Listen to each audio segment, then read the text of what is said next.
พิธีมอบถุงใส่นำหน้าขบวนการแข่งขัน4บุกครั้งที่3ให้คณะบริหารงานสาวนมประชาชนปฏิวัติลาวเมืองปากกระดิ่งแขวงมือคำไซได้จัดขึ้นในตอนเช้าของวันที่7 พฤศจิกายน 2025ผ่านมานี้อยู่ที่ห้องประชุมกลุ่มเศรษฐกิจของเมืองภายใต้การเป็นประธานของท่านวรรณศิลป์สอนวิไล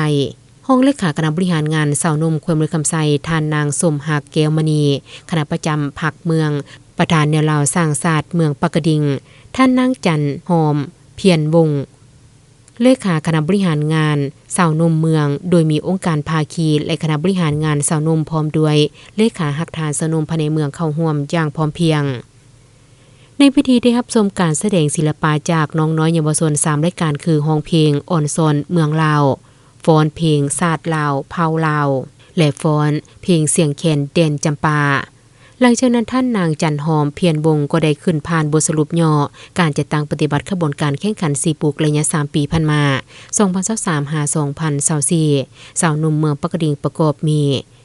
9ฮักฐาน47หน่วยฮักฐานและ49หน่วยขึ้นกับมีคณะบริหารงาน21สหายหญิง4สหายมีสาวหนุ่มในเกณฑ์อายุ15 35 ปีทั้งหมด 21,300 กว่าคนหญิง 18,000 กว่าคนในนั้นได้เข้าเป็นสมาชิกสาวหนุ่ม 1,629 สหายหญิง 744 สหาย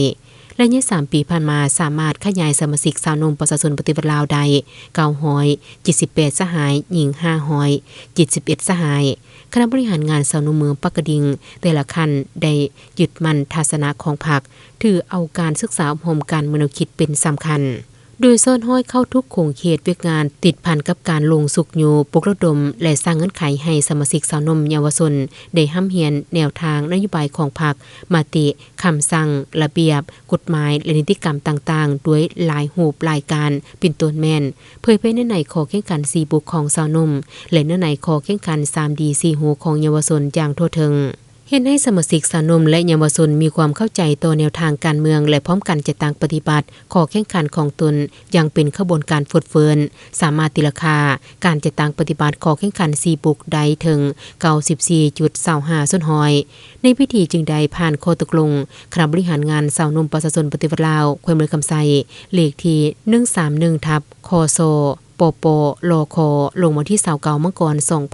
2025เห็นดีมอบถุงใส่น้ำหน้าขบวนการแข่งขัน4บุกให้คณะสาวนมประชาชนปฏิวัติลาวเมืองปากกระดิ่งพร้อมทางได้มีพิธีมอบหับอย่างสง่างามเป็นเกียรติมอบโดยแม่ทันวรรณศิลป์สอนวิไลห้องเลขาคณะบริหารงานสาวนมแขวงมือคำไซเป็นเกียรติหับโดยแม่ทันนางจันหอมเพียรวงศ์เลขาคณะบริหารงานสาวนมเมืองปากกระดิ่งพร้อมด้วยคณะและในโอกาสอันมีความหมายความสำคัญนี้ห้องเลขาคณะบริหารงานสาวนมแขวงมือคำไซ